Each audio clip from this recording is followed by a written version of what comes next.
Welcome to the All Things Endurance podcast. I'm your host, Rick Prince, and today we have on the podcast Sue McDonald. And Sue is a personal trainer, a running coach, and most impressively, she is a world champion in multiple events on the track. Welcome to the podcast, Sue.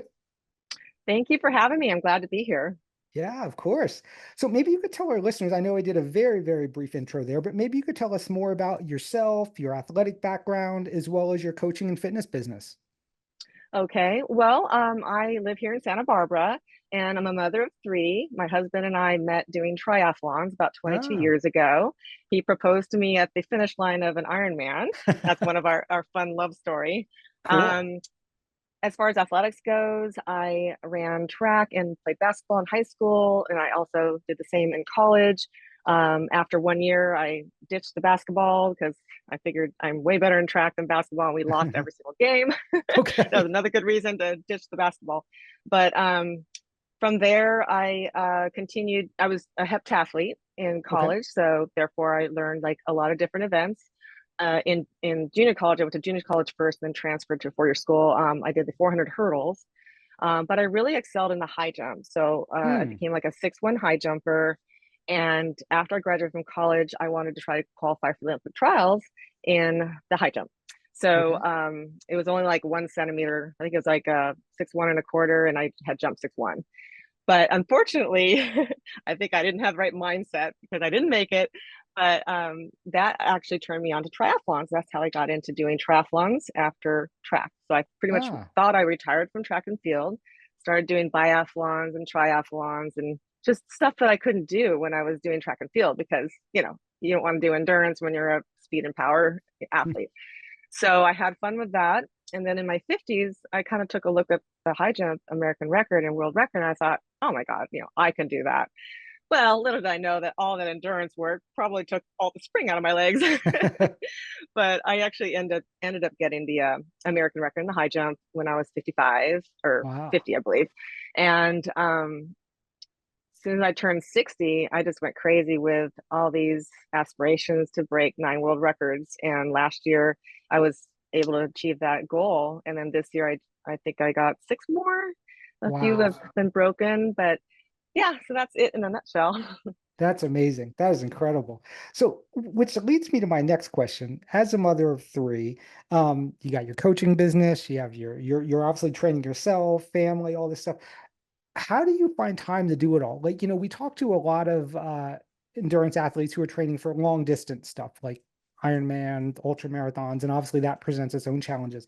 But training for all these different events, right? To try to break the world record and all that kind of stuff. How do you do it all? How do you manage your time and what does that look like for you? Well, first of all, you have to have a supportive spouse. Sure. So I think the fact that Michael was the seven-time Ironman himself, like he, was very athletic in high school and college. He kind of got me, Yeah. and he is my biggest cheerleader. So he was very involved with the raising of the kids. So we would kind of tag team all the time and get our workouts in. But I'm very goal driven. Hmm. And once I set my mind to something, I figure out a way to do it. If I have to wake up at 4 in the morning to get my workouts in and then go to, because I think when I was doing the pole vault, I worked full time for Disney.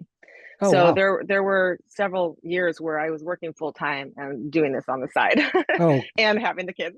that's a Um, lot. yeah, I don't know. I feel like if there's a will, there's a way. I look back now and I do ask myself like, how did I do that? Yeah. Um, but yeah, okay. So having a supportive partner, having a flexible schedule. Now I do. I didn't always, like I said, I've worked for corporations in the past, but in the past, well, ever since I married Michael, so 22 years ago, I haven't had to have a 9 to 5 job, but Hmm. I've always done like personal training. I was in real estate for a while, and those jobs are kind of flexible. Okay. And currently, I work remotely, so all my clients, it's all remote work, so Oh, I great. can fit that into my schedule wherever I want. So that's one key. Yeah. um, and just knowing what I need to do and looking at my day and fitting it in. It's a little bit easier now because my kids are all grown. I have two at home still, 18 and 21, but Okay. my daughter's 30. But yeah, so it gets a little easier when they're older. Yeah, yeah, for sure, for sure. So what events are you currently training for? I know obviously it sounds like you do sort of just across a fairly wide spectrum of events. What are the main ones you're currently training for? The main ones I train for and kind of like my sweet spot are the 400, 800, and 1500. Well, I Okay, train mainly for the 400 and 800. And okay, then there's the 1500 and slash mile, which is one above my 800. And then I have the 200, which is one below my 400. So I okay, dabble in those. But my okay, sweet spot is the 400, 800, and then the 300 hurdles because I was a okay, hurdler in college. Somehow that transferred over to when I was now I'm an okay. old lady and I'm still able to do it. But yeah, those I age grade really high. Like a few of them are in the 100% age grade Wow. for I think the 800 and the 300 hurdles I think are over 100%. But That's yeah, awesome. And of the one there's like you said, sort of the sweet spot and the ones that you're focused on. Of those, do you have a favorite, just your personal favorite? This is what I enjoy doing the most. yeah, I love the 400. Okay. That's my all-time favorite. I like the 300 hurdles just because I feel like they're fun. You know, having the hurdles to go over just adds a little bit more fun, and I feel like I'm more natural to it, you know. It's Hmm. and the 300 hurdles or the 400 hurdles compared to the short hurdles, you don't have to be as technical and Okay. as quick, right? So you can be a little sloppy over the hurdles, which I am because I don't really train for the hurdles. I just, you know, I use my endurance from my 800 and my speed from the 2 and the 400, and I Okay. combine that. And I've always hurdled because the short hurdles are part of the heptathlon, so I've always had that skill. Gotcha. Gotcha. So this is sort of just a one-off question as well. And this is something we talked about before we started recording this, is so many of the athletes now, endurance athletes, there seems to be this trend towards longer distances, whether it be marathon, Ironman, ultra running, whatnot. You don't hear that much, or at least I don't hear that much about people not just running on tracks, but certainly competing on tracks. What's for you? What's the allure, aside from the fact that you've been doing this for a long time and you grew up running on the track? What is it that you just love about the track versus, say, road running or road racing? Mm, good question. I like the track because it's a matter of fact, like it's Okay. measured, right? Yeah. It's there's no elevation gain or loss. There's no like, oh, this 5K course is short or it's long Mm, or it's a downhill, you know, your time you didn't run that fast because it's a downhill, that type of thing. Um, right. but you know, when track, everything is measured, everything is timed, it's a matter of fact. And I like that part of it better than say road or trails. And that might, you know, I might change when I'm even older than I am now. Got it. Got it. It's so funny.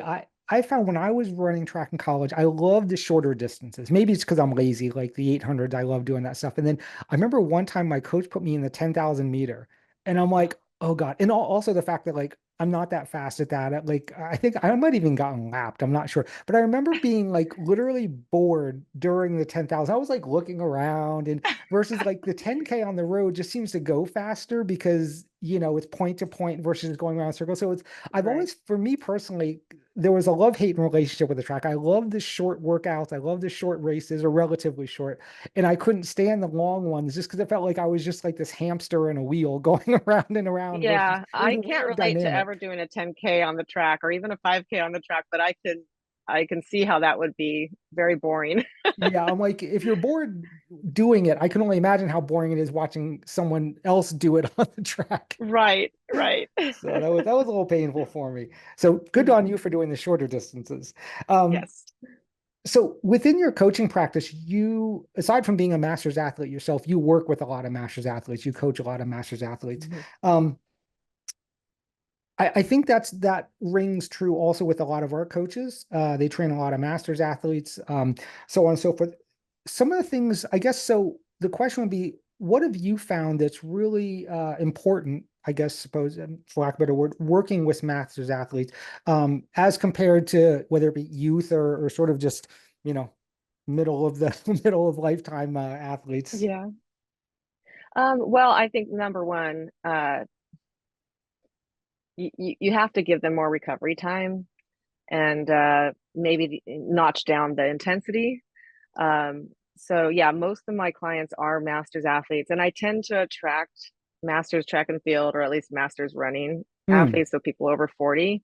Um, and I think it's, important to have a coach when you're that age, because you tend to think you're still in your 20s and sure. you can do the things that you did in your 20s without any problems. But I just actually had a conversation with one of my clients today, and she had run, I had prescribed a workout for her, and she had run it a lot faster than I had prescribed. And she Mm. is just transferring from triathlete and half marathoner to the 800 mile, Oh, right? wow. So I want to be careful. She's over 40. And so I'm trying to be careful, and I'm thinking to myself, I'm just getting to know this new client too. And she ran everything a lot faster than what I prescribed. And she was kind of all happy. And I said, well, that's great. It's great that we know you can do that. Yeah, But now you might be really sore because you did all your intervals that fast or that much sure. faster, and your body was not used to it. So let's see how you feel. And so anyway, what I'm getting at is, we tend to need uh coaching guidance Yeah, and more recovery. A lot of people don't focus on their sleep. I found that for myself, when I started focusing on getting like 7 or 8 hours of sleep instead of like the 4, 5, or 6 hours of sleep I was getting before, made a big difference. um, sure. Fueling your body. But yeah, as masters, I find that they really think that they can do a lot more, and maybe they can, but then I tell them that your main goal is to stay healthy and Yeah, not injured, because once you get injured, then you lose that consistency. And in my own career, in the past couple of years, it's been the consistency that has made me faster. yeah. 2 years of not being hurt, I was able to get faster, and I didn't have to take any time off. So that's the most important thing, and sometimes that's hard to get through people's heads. Yeah, yeah. Well, it's funny you mentioned that, that a lot of masters athletes kind of still view themselves as a 20-year-old. Do you find yourself, whether it be even be for your own internal brain or your athletes, say, look, that was 30 years ago, or that was however many years ago, that your body's a little bit, from a physiological standpoint different. Do you find yourself having those conversations to kind of manage people's expectations? Yes, definitely. Yeah, I mean, I have those conversations with myself for sure. Yeah. And having been there myself, as a master's athlete, I mean, my biggest surprise and humbling experience was when I started to do the high jump again as a master's at age 50. Um, the world record was something that was 3 inches below my warm up when I was in my 20s.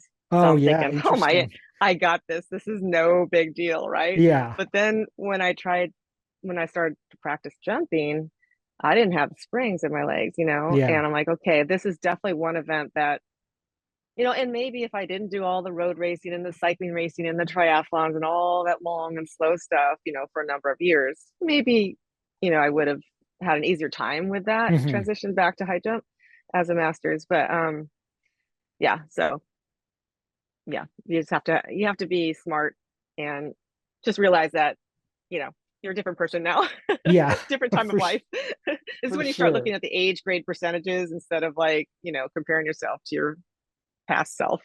Yeah, I think that's so hard for so many people. I know it's hard for me, whether it be on the bike and I'm looking down and I see the speed I'm riding, or, the recovery time, like, oh, why does it take me like, what seems like a year to recover from a bike ride or whatever it is. Yeah, It's a pretty humbling experience. And you almost are like in denial. It's like, oh, it's because I didn't sleep enough last night. And then when it right. consistently happens, you're like, oh God, no, this is really happening.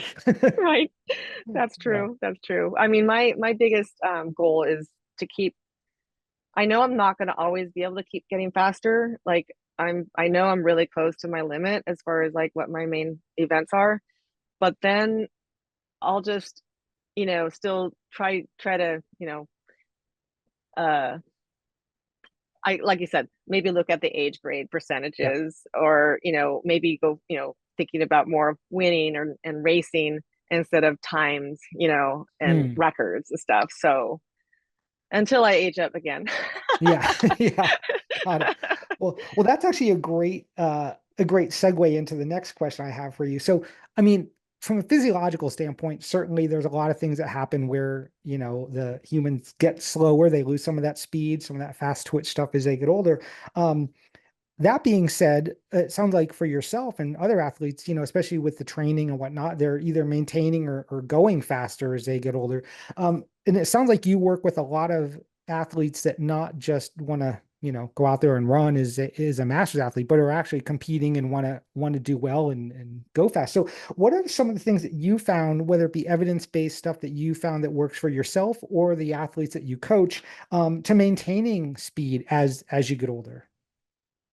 Yeah, I think that, like I said, just being really diligent with your strength training and mobility work so Mm, that you strengthen all your ligaments and tendons and everything around, the hip and the knees, and just kind of like that's going to be your insurance policy so that yeah. you hopefully won't get hurt.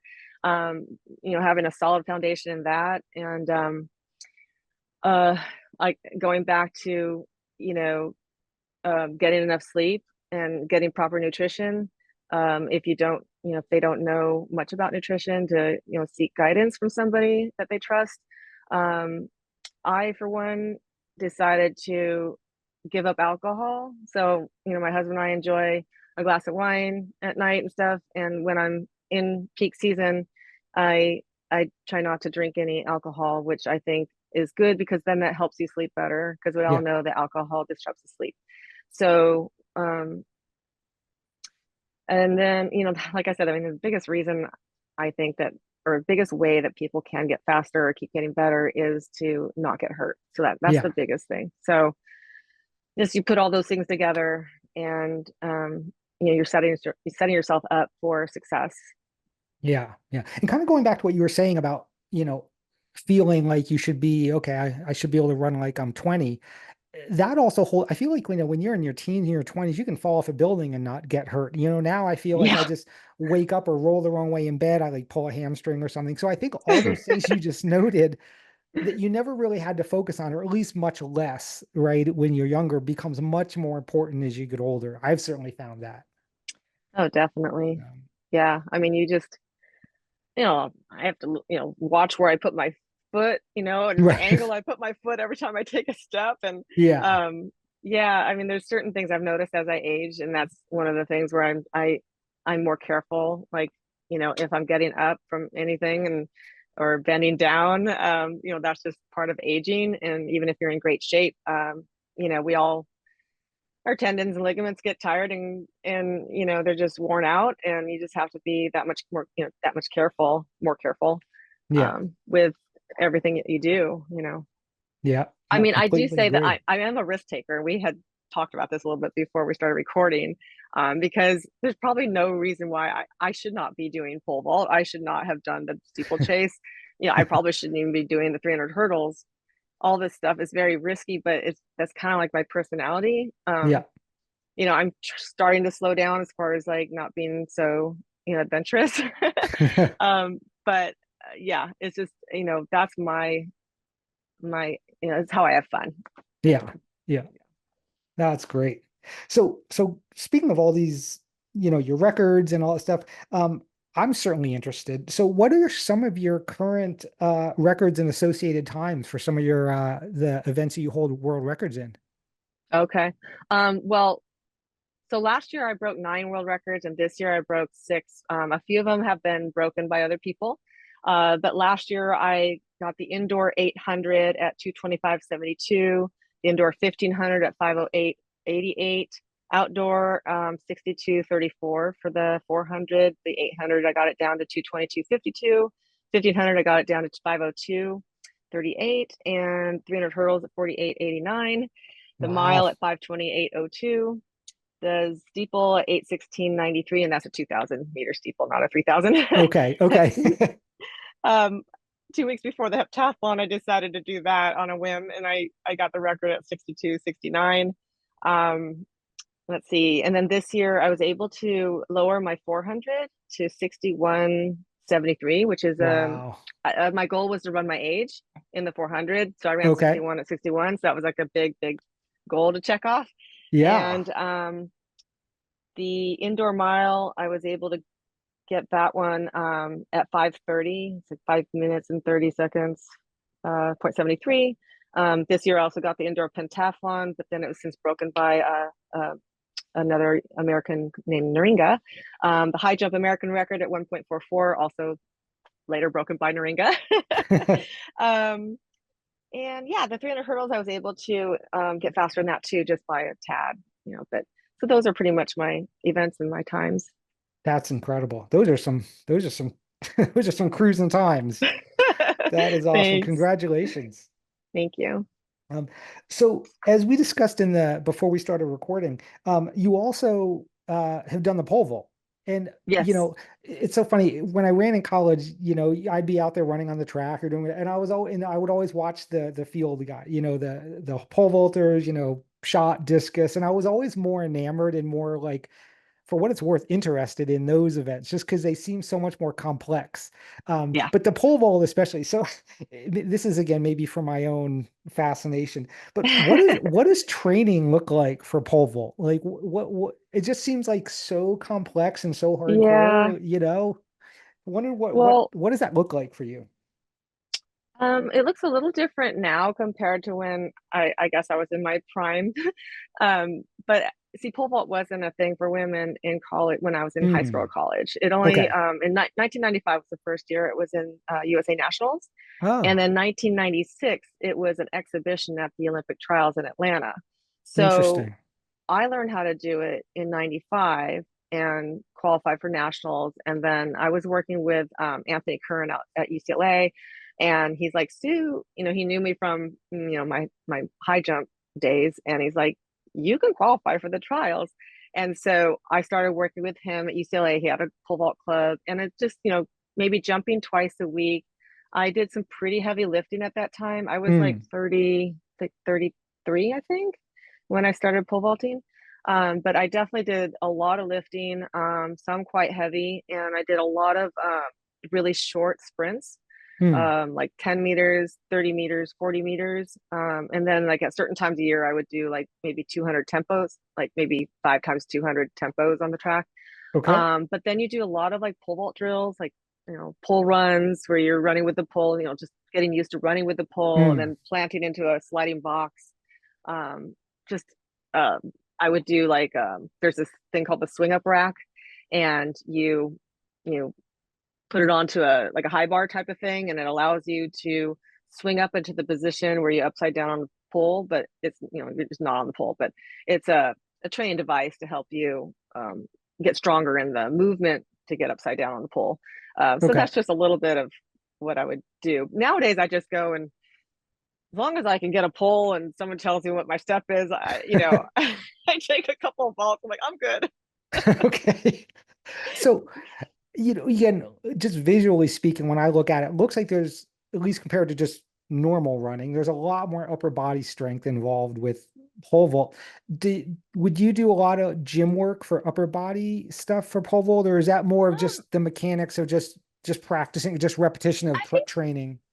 I think that people look at pole vault and they do think that you need a lot of upper body, but it's really more about how fast you are Okay. and core strength and just like learning where your body is in the air and like just getting the swing right, the plant.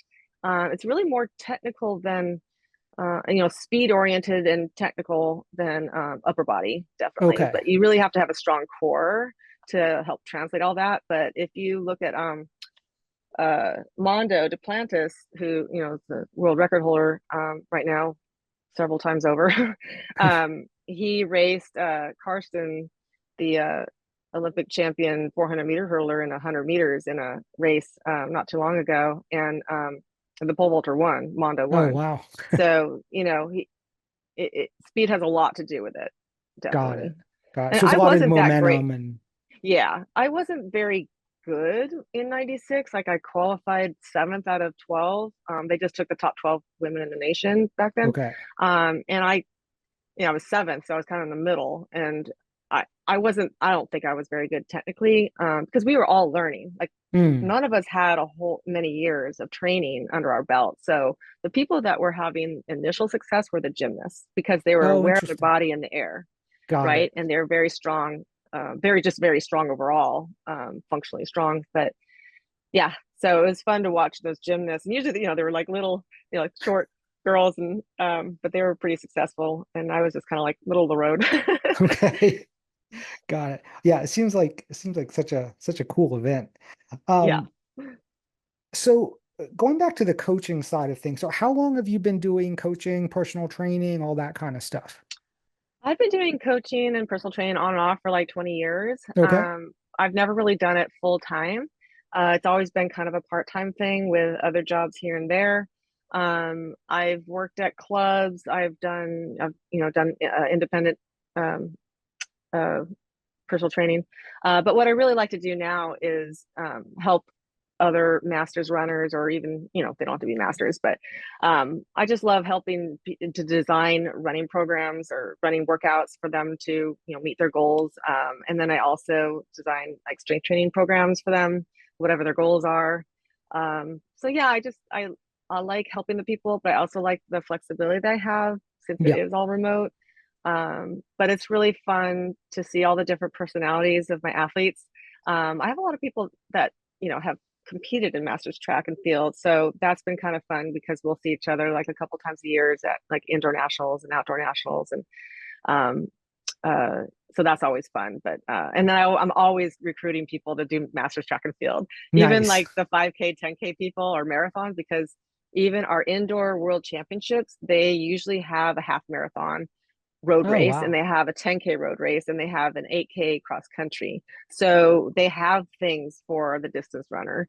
So even if they're like, a distance runner that comes to me, I'm like, hey, would you like to go to the world championships? So I'm always trying to recruit them to either USA track and field or compete in the world masters athletics. Oh, that's awesome. That's awesome. Yeah. So do you, with your athletes, so then you work with obviously not just track athletes, but also, road runners, marathoners, so on and so forth. Yeah, yeah. Yeah, I have worked with a couple of high school kids. One was a sprinter and one was an 800-meter runner. But I find that's kind of tough because, you don't really want to take the athlete away from their team environment and the culture of the team. And then you sometimes run into issues with the high school coach. Hmm. If the parents of the athlete are looking for an outside coach, there's a conflict there. So I tend to stay away from high school athletes. Okay. Usually it's like post collegiate, or, people that are in their like late 30s, early 40s, and then or all the way up to like 50, 60, 70. Okay. Gotcha. So, so you've obviously been competing in masters track and field for a while. How has that changed over the years? Do you find I know you yourself sounds like you're a pretty big catalyst for bringing people into the sport as far as masters track and field. Do you find that it's getting more popular, less popular, staying about the same? Any trends there as far as track and field go for masters? I feel like we're growing. We like our next world is going to be in March in Florida. So Hmm. hasn't been very often that we have a world championships in the United States. It's usually in Europe. Okay. So we're going to see so many more Americans, at the 2025 Worlds in Gainesville, Florida. But yeah, it seems like it's growing. I've talked to, the chair of USA Masters Track and Field, and it is growing. And everyone I know, like we're all so passionate about Masters Track and Field, and every time I see my community, they're always recruiting too. Okay. So and we have a thing where if someone is new and they haven't been to a nationals before, we team them up with like a buddy of, someone that has experience at that level to kind of like show them the ropes and stuff. Okay. So if people are interested in doing masters track and field, there is support there, and we have a great administration for the sport. Oh, that's awesome. That's awesome. Because I feel like, so often when you hear the word track and field or, the words track and field, you think high school or college or whatever, right? You don't think necessarily of masters. And it's so great that it sounds like a pretty robust community out there that's doing this and enjoying it and having success. And that's Yeah. awesome. Yeah. I mean, you travel, like I've been to France, Canada, Poland, Sweden. So it gives you a chance to like travel all over the world if you want, and if you Sure. can, um, meet new people. I have really good friends now that live, in the UK, and I met them Yeah. through, world championships, competitions, and they're even like my competitors. Yeah. Like my friend Claire Elms from the UK, she broke the indoor mile. Then like the next week I broke her record, or maybe it was vice versa. Anyway, we kept breaking each other's records, and but we're cheering each other on and sending messages, and it's all we're all good friends. We all want to do our best, but in the end, we're all good friends, and we're all doing this for fun and just to see how good we can be at different Yeah. stages of our lives. That's awesome. That's one thing I really missed when I was cycling when I was competing as a junior.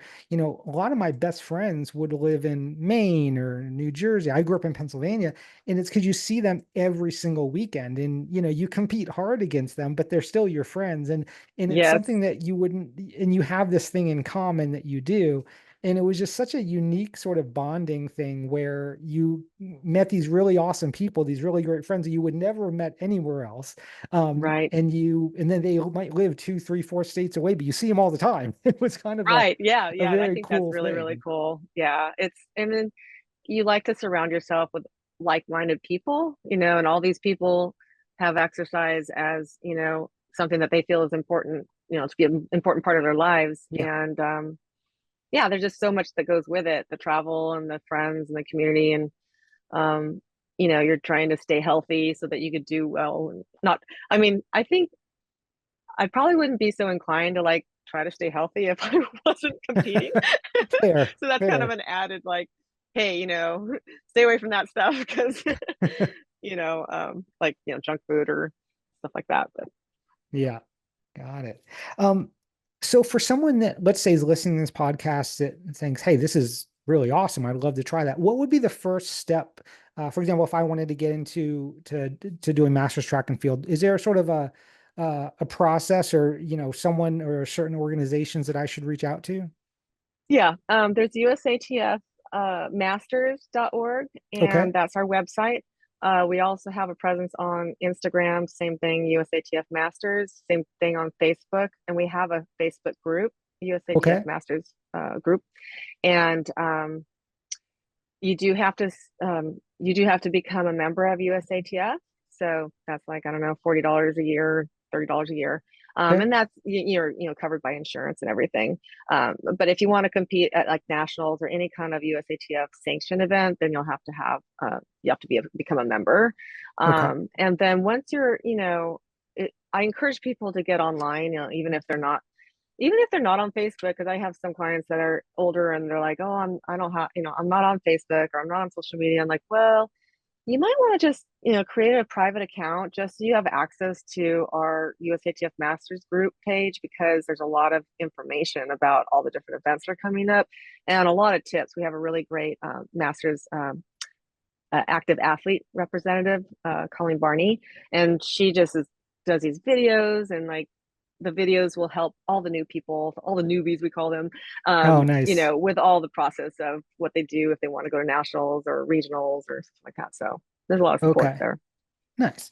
So you obviously have a very extensive background, a very high performance background in track and field.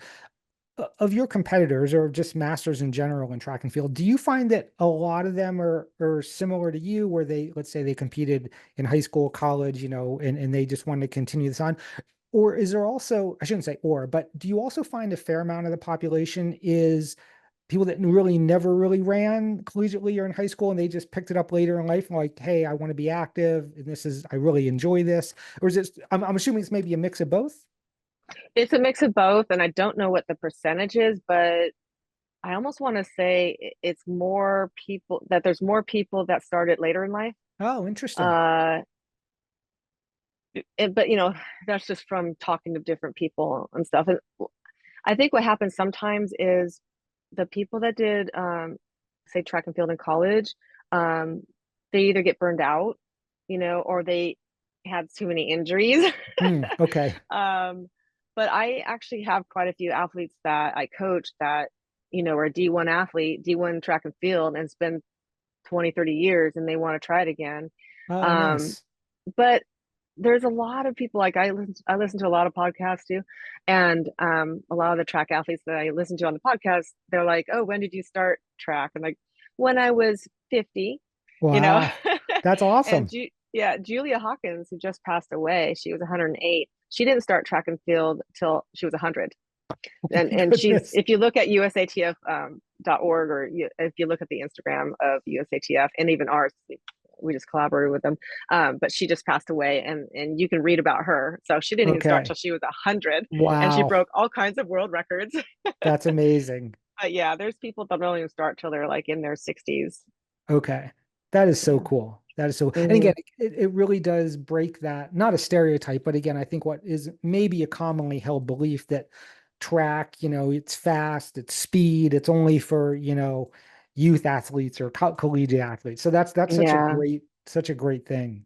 Yeah, and you don't have to qualify for worlds or nationals. You don't have to, go to a meet and run a certain time. We Okay. accept everybody. So Okay. no matter if you've never done, let's say, a 400 meters, but you want to sign up for the 400 meters, you sign up. Okay. I love So it. that's what's nice. And then it doesn't matter like how good or how slow you are or how fast you are. Everyone's going to be cheering for you. So That's they're awesome. very welcoming to all different That's great. levels. I think that's really interesting because I know that there, again, I can say this coming from the cycling world where everything's categorized, right? You start off as Yeah. category five, then four, then three, two. It's very, in my opinion, and I think a lot of people's opinion, it's very unwelcoming and it's very intimidating. It's, oh, I'm a cat two, you're only a cat four, you're a Right. loser, you're too slow. Get out of my, get out of the way. It's Yeah. very much I've experienced the opposite than that, where, it's again, I'm sure there's other people that feel differently, but that whole doesn't matter how fast or slow you are, everyone's so welcoming, cheering you on. That's such an awesome thing. It is. It is. I just experienced that just like last weekend. We had a local track meet that happens about, once a year, the Club West track meet. And I just really enjoyed, well, also like I felt like the athletes were more relaxed because October is kind of like our off season, Okay. right? Our season doesn't really start till like, say January, February is getting ready for indoor season. And we just had our world championships in August. So September, October is usually like down months where you're just kind of like either preparing for the next year, you're just really not ready to compete again. But the people that showed up for that track meet were all people that just love the sport, and some were trying different events that they've never tried before. And in fact, my friend tried the steeplechase, and she's a 100-meter sprinter, and I'm like, what are you doing? um, but Yeah, that's impressive. yeah, everyone, there'd be people that are in their 80s and they would be 3 minutes behind, the second to last person, and we're all standing there, clapping, and because that's like they're out there, they're moving their Yeah. bodies and they're making the effort, and it takes a lot of courage just to get up to the start line, Oh, for you know. sure. For sure. Yeah, so Yeah. I really have a lot of respect for everybody.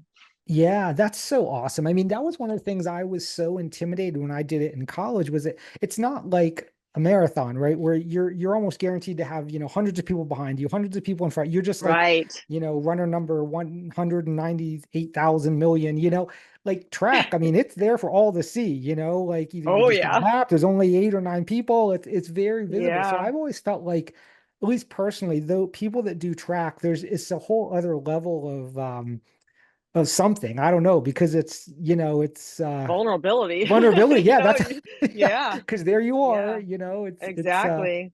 that's Yeah. so cool. That is so Yeah. cool. And especially at the What a higher great levels, feeling. or like, I talk about the higher levels, but like I just said, you don't have to qualify for worlds even. But getting to that start line at worlds, can be pretty intimidating. Sure. But so again, I just want to say that I have so much respect for everybody that, makes it out there and puts that as their goal to go to like nationals or worlds, even if if they know they're not like gonna get a medal or something, you Right. know. Yeah, that's awesome. That is so cool. So I guess the last question for you, So now that you said all these events you do, like your friend who was a 100 meter and then did the did the steeplechase, are there any events that you have either not done a lot or not done at all that you feel like, hey, I want to give it a go sometime? No, I've tried everything. Okay, okay. I mean, there are events that I would like to do more of, like the high jump and the pole vault, but because like in the high jump, I actually tore my hip labrum in 2015 Hmm. and thought I was done with high jumping whatsoever, and even done with track and field. But I was able to come back to high jump and jump pretty decent for my age group.